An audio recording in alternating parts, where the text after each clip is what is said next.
Good morning everyone, NS বেঙ্গলের ব্লগে তোমাদের অনেক অনেক স্বাগত আর অনেক অনেক ভালোবাসা দিয়ে আজকের ভিডিওটা শুরু করছি। আশা করি তোমরা সবাই ভালো আছো, সুস্থ আছো। তো আমিও ভালো আছি। আর দেখো সকাল সকাল আমি এখন কী করে নিলাম বলতো, বিস্কুটের প্যাকেটটা আর কি ছিঁড়ে কৌটোতে ঢেলে রাখলাম, কারণ আগের দিনই নিয়ে এসছে বিস্কুট, কিন্তু আমার আর ঢেলে রাখা হয়নি। কালকে রাত্রেবেলা শরীরটাও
তরকারি করেছিল রান্নাও না।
ফোনে আমি গানটা শুনে এত মুগ্ধ হয়ে গেছি, দাঁড়িয়েই পড়েছি।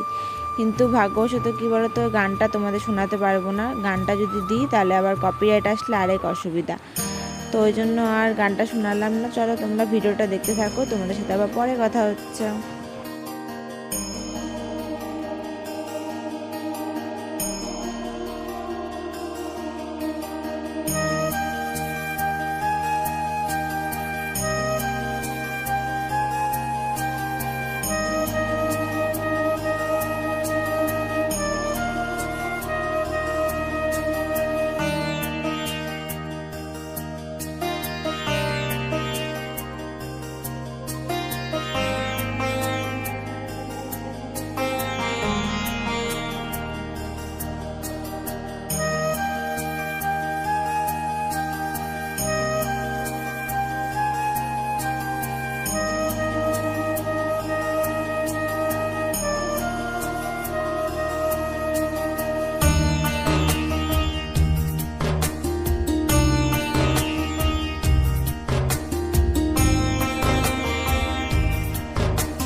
তো গান শোনার পরে চলে আসলাম, একটু হালকা খিদে পেয়ে গেছে, তো এখানে চলে আসলাম কি খেতে, ঘুগনি খেতে। তো মাংসের ঘুগনি এখনও খোলেনি, তো এমনি নিরামিষ ঘুগনি, ওই জন্য নিয়ে নিলাম একটা, দুজন মিলে ভাগযোগ করে খেয়ে নেবো। এটা খেয়ে নিয়ে আবার দেখো বেরিয়ে পড়লাম আবার একটু ঘোরাঘুরি করতে।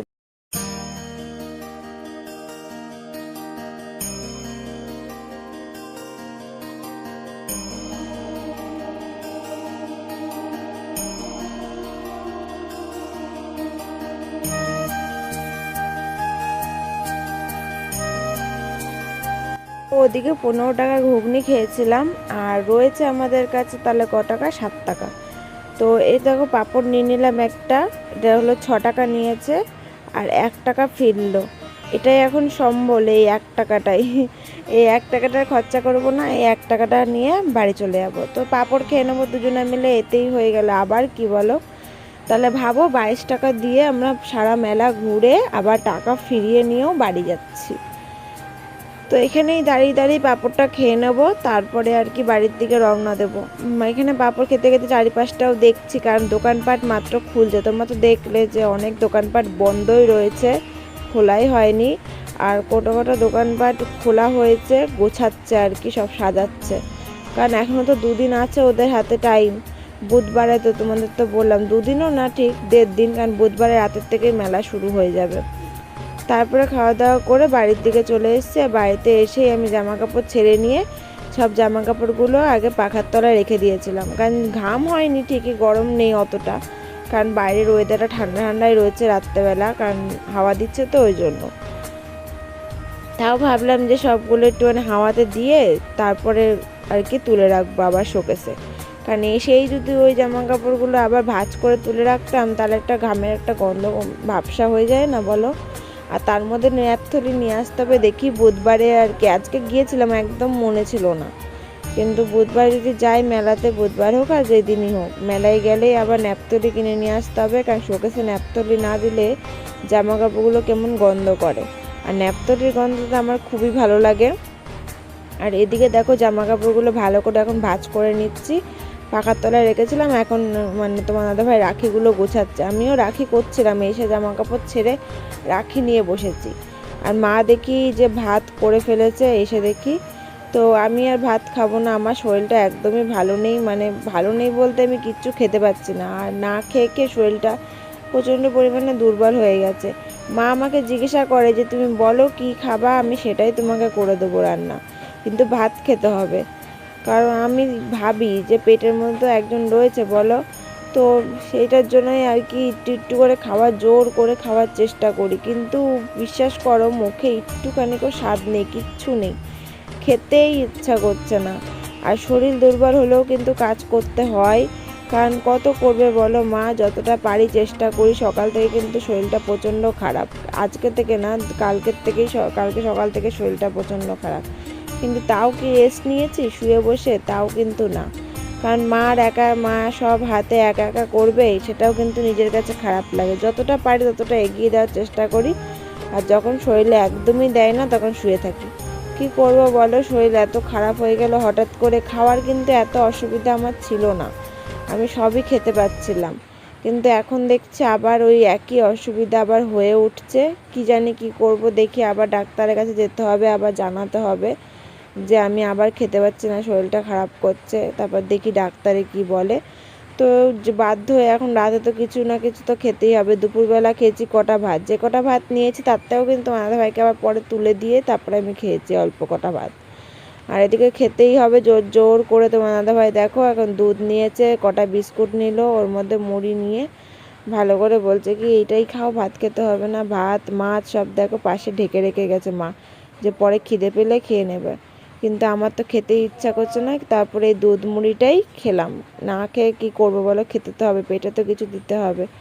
চলো বন্ধুরা, ব্লগটা আজকের মতন এই পর্যন্তই। তোমাদের যদি ব্লগটা ভালো লেগে থাকে অবশ্যই সাবস্ক্রাইব করে পাশে থেকো। নেক্সট দিন আবার চলে আসবো নতুন ব্লগ নিয়ে। তো আজকের মতন টাটা।